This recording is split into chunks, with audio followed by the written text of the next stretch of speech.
નમસ્કાર મિત્રો, આજે આપણે આ સેશનની અંદર જે કંઈ જોવાના છે તે પહેલા ગયા સેશનમાં આપણે દ્વિઘાત બહુપદીના શૂન્યોનો ભૌમિતિક અર્થની વાત કરેલી, જેમાં દ્વિઘાત બહુપદીના આલેખ પરથી શૂન્યોની સંખ્યાની વાત આપણે કરેલી અને દ્વિઘાત બહુપદીનો આલેખનો આકાર કેવો હોય તેની વાત કરેલી. દ્વિઘાત બહુપદીના આલેખ એક તો પર્વલય આકાર હોય. જો એ ઉપરની તરફ ખુલ્લો વક્ર, આના જેવો ઉપરની તરફ ખુલ્લો વક્ર હોય તો માનવાનું કે એ ધન હોય, અને નીચેની તરફ જો ખુલ્લો વક્ર હોય તો માનવાનું કે એ ઋણ હોય. એવી વાતો આપણે કરેલી. પરંતુ દ્વિઘાત બહુપદીના આલેખ પરથી એના શૂન્યોની સંખ્યા માટે 3 વિકલ્પો છે, તેની જરા વાત કરી લઈએ અને પછી આપણે આગળ જઈશું. તો દ્વિઘાત બહુપદીના શૂન્યો માટે 3 વિકલ્પો કયા? જો આલેખ x અક્ષને બે ભિન્ન બિંદુમાં છેદે, x અક્ષને બે ભિન્ન બિંદુ, એ નામ પણ આપ્યા છે, નહીં આપે તો પણ વાંધો નથી, a અને b માં છેદે તો px બરાબર ax નો વર્ગ વત્તા bx વત્તા c. અહીંયા ખરેખર લખવું હોય તો લખી શકાય, પણ દર વખતે લખતા નથી. આપણે આગળ લખ્યું છે a is not equal to 0 ના બે શૂન્ય હોય. જુઓ, આ આલેખ જે છે એ x અક્ષને બે બિંદુમાં છેદે છે, માટે આવી કન્ડિશનમાં દ્વિઘાત બહુપદીના બે શૂન્ય હોય. હા, અહીંયા મેં ખાસ આપણી સમજ માટે લખ્યું છે કે આ આલેખ નીચેની તરફ ખુલ્લો વક્ર છે એટલે એ ઋણ. તે જ રીતના અહીંયા પણ બે બિંદુમાં છેદે છે, પણ આ વિકલ્પની અંદર આપણે એવું બતાવ્યું છે કે આલેખ ઉપરની તરફ ખુલ્લો વક્ર છે, માટે એ કેવો છે? ધન. તો આ પહેલા વિકલ્પની વાત થઈ. બીજા વિકલ્પની અંદર જો આલેખ x અક્ષને એક જ બિંદુમાં છેદે, હવે એક જ બિંદુમાં છેદે એનો મતલબ શું થાય? એવું પણ કહી શકીએ કે જે બિંદુમાં અહીંયા x અક્ષને જે બિંદુમાં છેદે છે અથવા તો x બિંદુને સ્પર્શે છે, અથવા તો બે બિંદુઓ જે છે એ એક જ જગ્યા ઉપર સંપાતે છે, એકની ઉપર જ બીજું બિંદુ છે, એટલે બંને બિંદુ સરખા છે. અથવા તો એમ બોલો તો ચાલે કે બંને ઉકેલ જો હોય તો તે સરખા છે, બંને શૂન્ય જે છે તે સરખા છે, એવું આપણે કહી શકીએ. તો આલેખ x અક્ષને એક બિંદુમાં જો છેદે તો px બરાબર ax નો વર્ગ વત્તા bx ને એક જ શૂન્ય હોય એમ માનવું, અથવા તો બે સમાન શૂન્ય છે એવું કહે તો પણ ખોટું નથી. આગળ ચાલીએ. આલેખ જો x અક્ષને છેદતો નથી, આવી કન્ડિશન છે. જો અહીંયા જે આલેખ છે એ x અક્ષને છેદતો નથી. ફરી પાછો એકવાર ચોખવટ કરી લેવું. અહીંયા આપણે જાઓ, નીચેની તરફ ખુલ્લો વક્ર એ લઘુત્તર શૂન્ય એટલે કે એ ઋણ, અને ઉપરની તરફ ખુલ્લો વક્ર એ ગ્રેટર ધેન 0, એનો મતલબ કે એ ધન. આમાં પણ અહીંયા આલેખ છેદતો જ નથી. જુઓ, આ x અક્ષને છેદતો નથી, x ની ઉપરની તરફ અથવા x ની નીચેની તરફ. એવો જ્યારે આલેખ હોય ત્યારે માનવાનું કે ax નો વર્ગ વત્તા bx વત્તા c ને વાસ્તવિક શૂન્ય ન મળે, જેમ કે અહીંયા શૂન્ય નથી કારણ કે x અક્ષને છેદે નથી. ફરી પાછા જોઈએ, એ લઘુત્તર 0, નીચેની તરફ ખુલ્લો વક્ર એ ગુરુત્તર 0, ઉપરની તરફ. આ જ્યારે એ ગુરુત્તર શૂન્ય હોય ત્યારે ઉપરની તરફ ખુલ્લો વક્ર એટલે કે અહીંયા ઋણ ચિહ્ન નથી. જ્યારે એ લઘુત્તર 0 નો મતલબ એ થાય કે અહીંયા ઋણ ચિહ્ન હોય. અહીંયા આવું હોઈ શકે, એક જગ્યા પર આપણે લખી મૂકીએ ઋણ ax નો વર્ગ વત્તા bx વત્તા c, આવું હોઈ શકે. જ્યારે અહીંયા આવું હોય ax નો વર્ગ વત્તા bx વત્તા c, ટૂંકમાં એ ધન છે, અહીંયા એ ઋણ છે.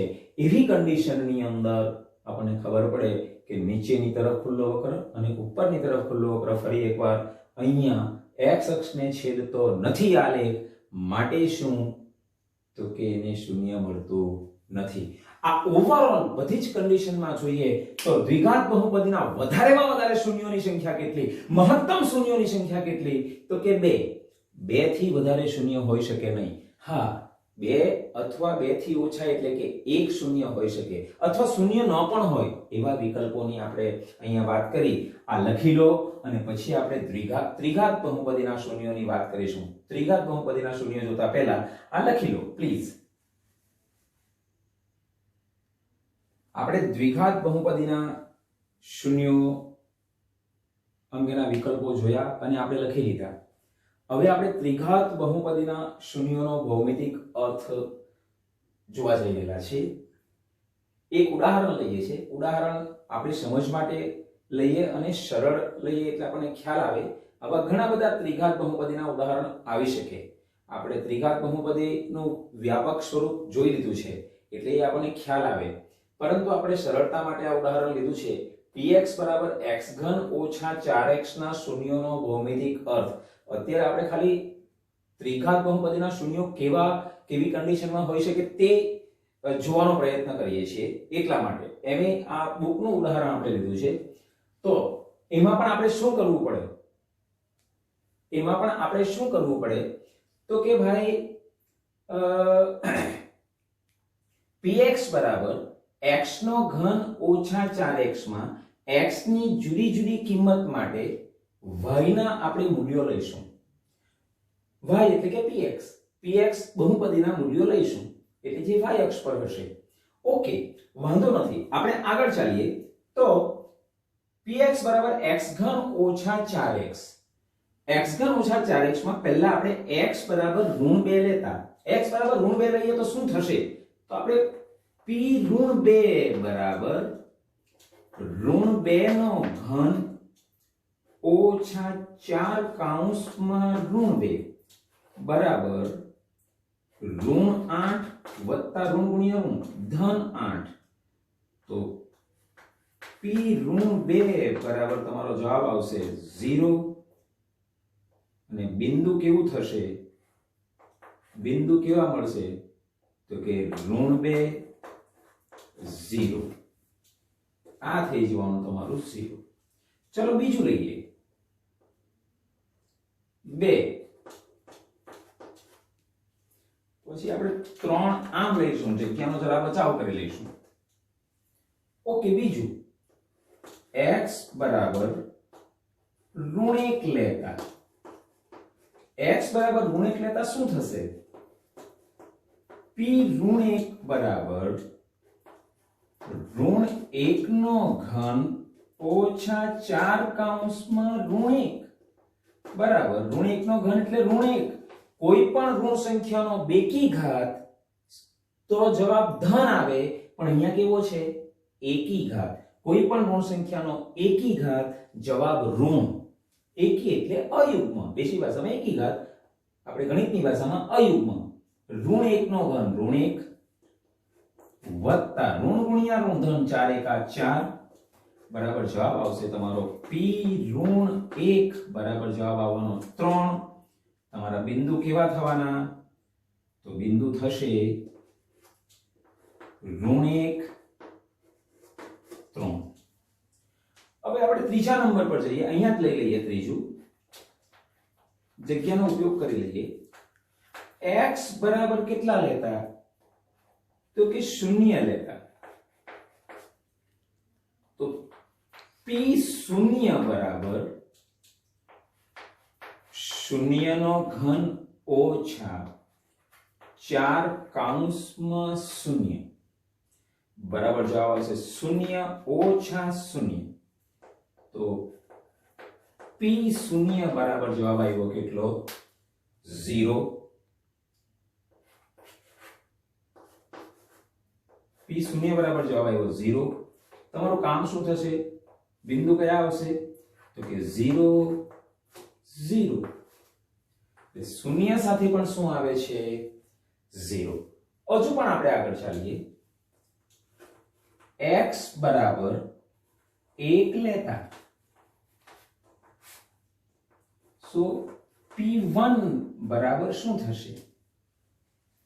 તો p1 બરાબર ફરી પાછા એ જ રીતના 1 નો ઘન ઓછા 4 કૌંસમાં 1 બરાબર 1 નો ઘન 1 ઓછા 4 બરાબર જવાબ કેટલા આવવાના? 1 નો ઘન ઓછા 4 કૌંસમાં 1 જવાબ કેટલા આવવાનો? -3.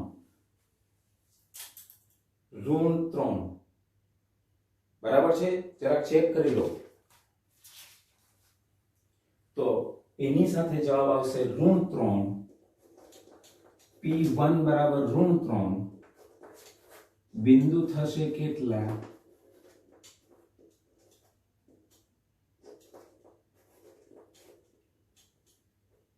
એક સાથે -3. છેલ્લો હજુ લઈ લઈએ x બરાબર 2 લેતા અહીંયા આપણે લખી દઈએ -3. x બરાબર 2 લઈએ તો શું થશે? p2 બરાબર 2 નો ઘન 4 કૌંસમાં 2 2 નો ઘન 8 ઓછા 8 બરાબર 0. તો p2 બરાબર 0 થઈ ગયું. તમારા બિંદુ થશે 2 0.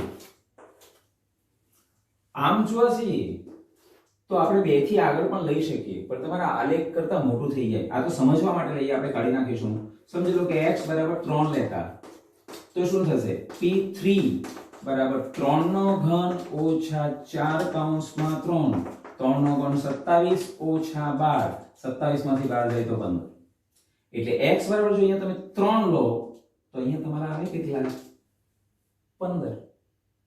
જે તમને પછી આલેખમાં મોંઘું પડી જાય એટલા માટે આપણે અત્યારે આ લીધા છે. ઓકે, હવે આપણે એનો આલેખ દોરવાનો પ્રયત્ન કરીએ. તો એ આલેખને આપણે સમજીએ તો આપણને બધાને ખબર જ છે.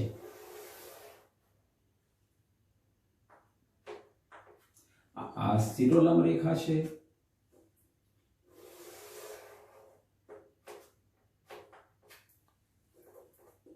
આ જે છે એ સમક્ષિતિજ રેખા છે, આ O બિંદુ 0 0 એ આપણને ખબર જ છે. અહીંયા 1 2 3 આપણે ખાલી સ્કેચ બનાવીએ છીએ. 4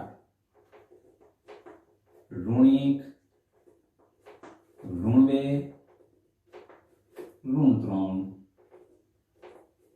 -4 1 2 3 4 -1 -2 -3. ચલો બિંદુ મેળવવાનો પ્રયત્ન કરીએ. શૂન્ય સાથે -2 સાથે શૂન્ય, શૂન્ય સાથે -2 નહીં, -2 સાથે શૂન્ય.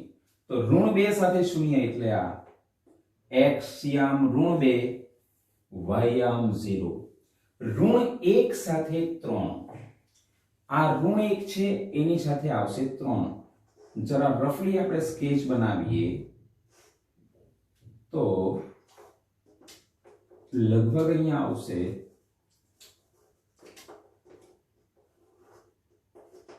-1 સાથે 3. શૂન્ય સાથે શૂન્ય એટલે આ શૂન્ય સાથે શૂન્ય એટલે ઉગમ બિંદુ કહેવાય, એ અહીંયા આવે. 1 સાથે -3 આપણને બધાને દેખાય છે અહીંયા. આમ તમે દોરશો તો લગભગ 1 સાથે -3 અને 2 સાથે ફરી પાછા શૂન્ય. અહીંયા થશે 2 સાથે શૂન્ય. આમ જોવા જઈએ તો આલેખ કેમ કેમ થાય છે જુઓ.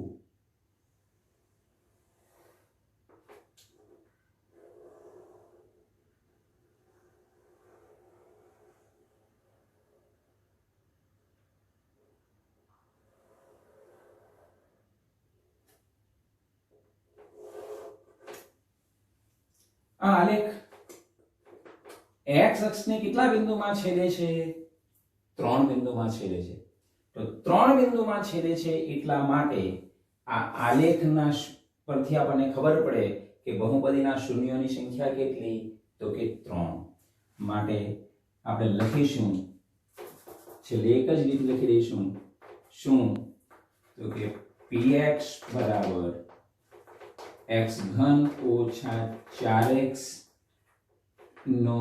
અચ્છા, એક કામ કરીએ, આપણી પાસે જગ્યા ઓછી પડશે એવું લાગે છે, તો આમ લખીએ px બરાબર x ઘન ઓછા 4x નો આલેખ x અક્ષને 3 બિંદુમાં છેદે છે, 3 બિંદુમાં છેદે છે. નંબર 1 આ -2 0 0 0 અને બીજું 2 0.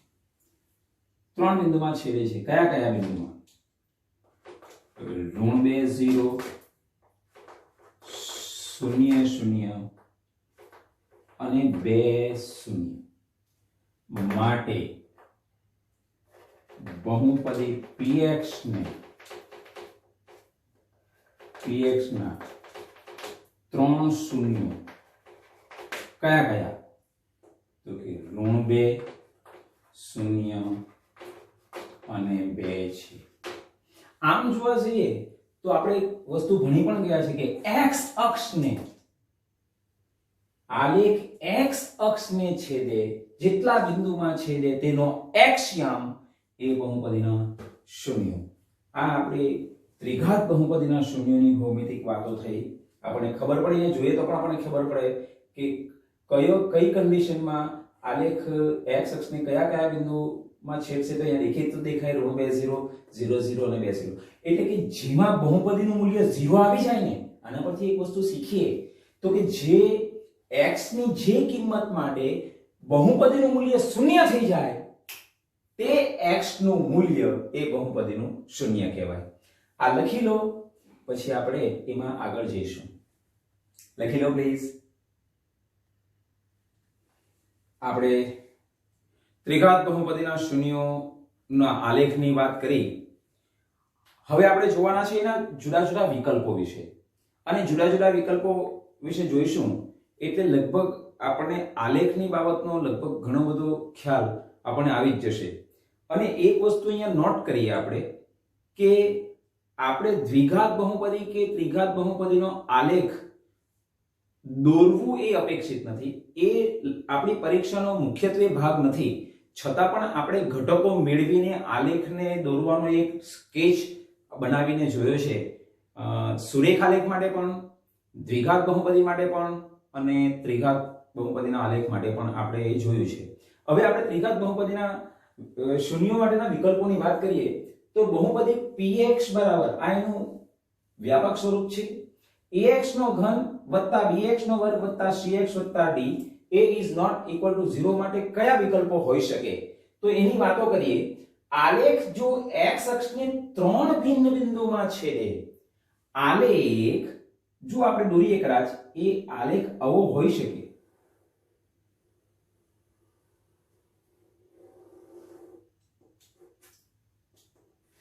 આલેખ જો x અક્ષને આ એક બિંદુ, આ બે બિંદુ અને આ 3 બિંદુ, આ 3 ભિન્ન બિંદુમાં જો છેદે તો એવું આપણે દોર્યો પણ હતો. એ આલેખ આપણે એના આલેખની વાત કરી તેમાં આ મુદ્દો આવ્યો હતો.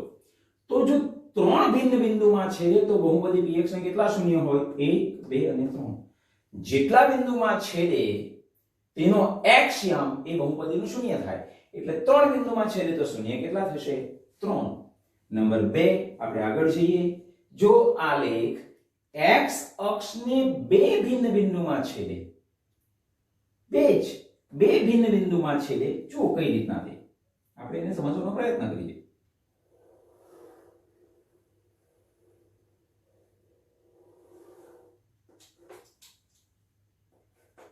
આ એક બિંદુ અને બીજી વાર માત્ર સ્પર્શે છે તે બે બિંદુ.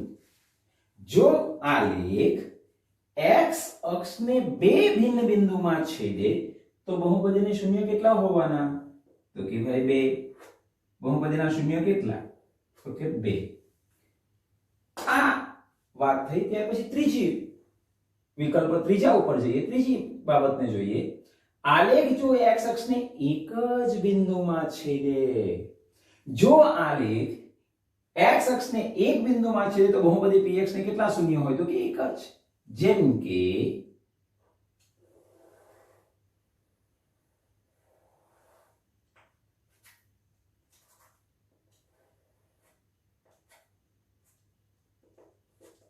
અહીંયા એક જ બિંદુમાં છેદે છે તો બહુપદીના કેટલા શૂન્ય હોય? તો કે એક જ. દેખીતી વસ્તુ છે, બહુપદીને એક જ શૂન્ય હોય. કેટલીક વખત એવું પણ બને કે આલેખ x અક્ષને એક પણ બિંદુમાં ના છેદે તો બહુપદી px ને એક પણ શૂન્ય ન હોય. જેમ કે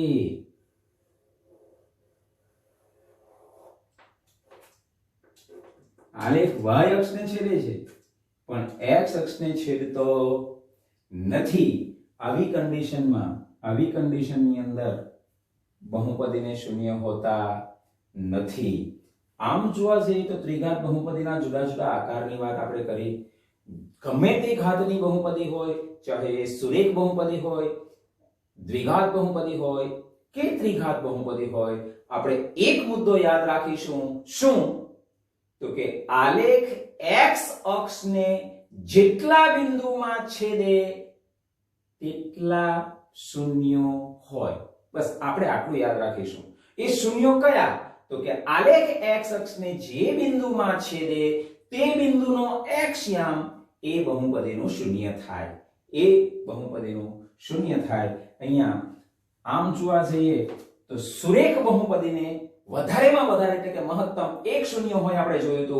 દ્વિઘાત બહુપદીને વધારેમાં વધારે એટલે કે મહત્તમ બે શૂન્ય હોય. બે શૂન્ય હોય એનો મતલબ મહત્તમ બે નો મતલબ બે કરતા ઓછા હોઈ શકે, પણ વધારેમાં વધારે બે એટલે કે બે થી વધારે શૂન્ય ન હોય દ્વિઘાત બહુપદીને. તે જ પ્રમાણે ત્રિઘાત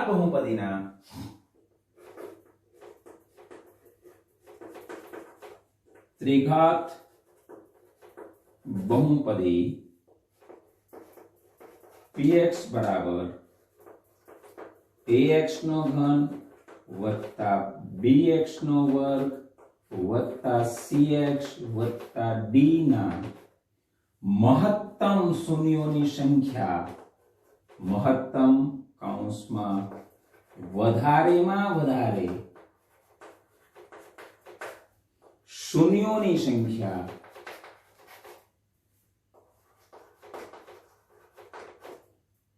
બરાબર કેટલા? 3. 3 થી વધારે શૂન્ય ન હોઈ શકે. મહત્તમ વધારેમાં વધારે શૂન્યોની સંખ્યા 3 હોય.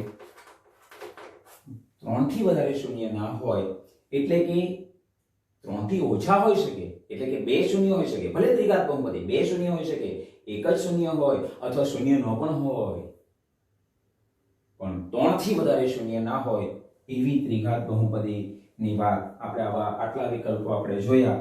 ફરી એકવાર આપણે યાદ કરી લઈએ કે કોઈ પણ બહુપદી હોય, ચાહે ચતુર્ઘાત બહુપદી હોય, ચાહે પંચઘાત બહુપદી હોય, ચાહે ષષ્ઠઘાત બહુપદી હોય, તો પણ એટલી વસ્તુ આપણે યાદ રાખીશું કે બહુપદી x અક્ષને જેટલા બિંદુમાં છેદે તેટલા બહુપદીના શૂન્ય. પણ x અક્ષને છેદે તો જુઓ અહીંયા આ જે આલેખ છે તે y અક્ષને છેદે છે, પણ y અક્ષને છેદે એટલે કે શૂન્ય કહેવાય નહીં.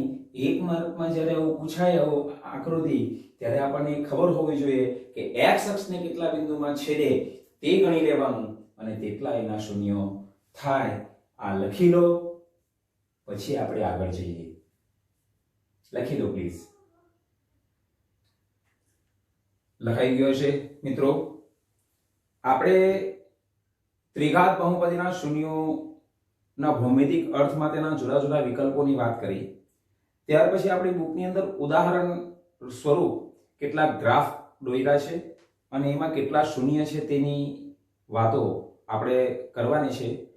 પરંતુ તેની સાથે સ્વાધ્યાયમાં પણ 6 જેટલા ગ્રાફ, એક જ દાખલો છે ને તે તમારી સમક્ષ હું મૂકવા જઈ રહ્યો છું. પછી ઉદાહરણના દાખલા તમને આવડશે જ. તો આપણે જોઈએ સ્વાધ્યાય 2.1 જેની અંદર 6 જેટલા ગ્રાફ દોરેલા છે. આપણે ખાલી બોલવાનું છે કે લખવાનું છે કે બહુપદીના શૂન્યોની સંખ્યા કેટલી છે. તો ગ્રાફ જોઈને જ આપણને ખબર પડે. એક વસ્તુ ખાસ યાદ રાખીએ કે જે આલેખ છે એ આલેખ x અક્ષને કેટલા બિંદુમાં છેદે છે. બસ y અક્ષની વાત નથી, x અક્ષને કેટલા બિંદુમાં છેદે છે તે ગણી લઈએ એટલે આપણે બહુપદી px ના શૂન્યોની સંખ્યા આપણને ખબર પડી જાય. ફોર એક્ઝામ્પલ અહીંયા પહેલો જ આલેખ છે, જુઓ તમે શાંતિથી વિચારો તો તમને ખ્યાલ આવશે. શું લાગે છે? એનું કોઈ શૂન્ય મળશે ખરું? હા, નહીં મળે. કેમ નહીં મળે? તો કે x અક્ષને છેદતો જ નથી. આપણો પહેલો જે આલેખ છે અહીંયા હું લખું છું ખાલી કે બહુપદી px ના શૂન્યોની સંખ્યા, બહુપદી px ના શૂન્યોની સંખ્યા કેટલી? 0. બહુપદી px ના શૂન્યોની સંખ્યા કેટલી? તો કે 0. કેમ? તો કે આલેખ x અક્ષને છેદતો નથી. બીજા આલેખ ઉપર જઈએ તો બીજા આલેખ પર બરાબર ધ્યાનથી જુઓ તો શું થશે?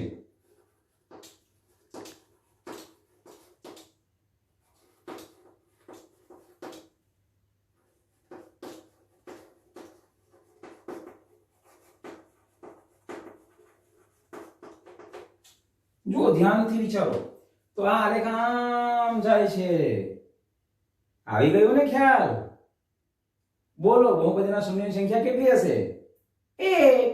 કારણ કે તે x અક્ષને માત્ર એક બિંદુમાં છેદે છે અને તેથી બહુપદીના શૂન્યોની સંખ્યા કેટલી થશે? 1. હવે પછીના આલેખની વાત કરીએ તો આપણને ખ્યાલ આવી જ જશે કે બહુપદી px ના શૂન્યોની સંખ્યા કેટલી થશે.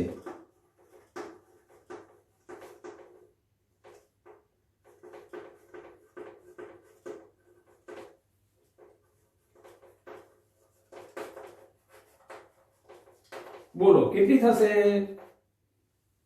તો કે ગણીએ આપણે. 1 2 3. x અક્ષને આલેખ કેટલા બિંદુમાં છેદે છે? તો કે 1 2 અને 3. એનો મતલબ કે બહુપદીના શૂન્યોની સંખ્યા કેટલી? 3. હું માનું છું ત્યાં સુધી તમને ખ્યાલ આવે છે. આમાં પણ હવે મારે તો વગર લખાવીએ તમને સમજ પડી જવી જોઈએ કે બહુપદી px ના શૂન્યોની સંખ્યા કેટલી થશે.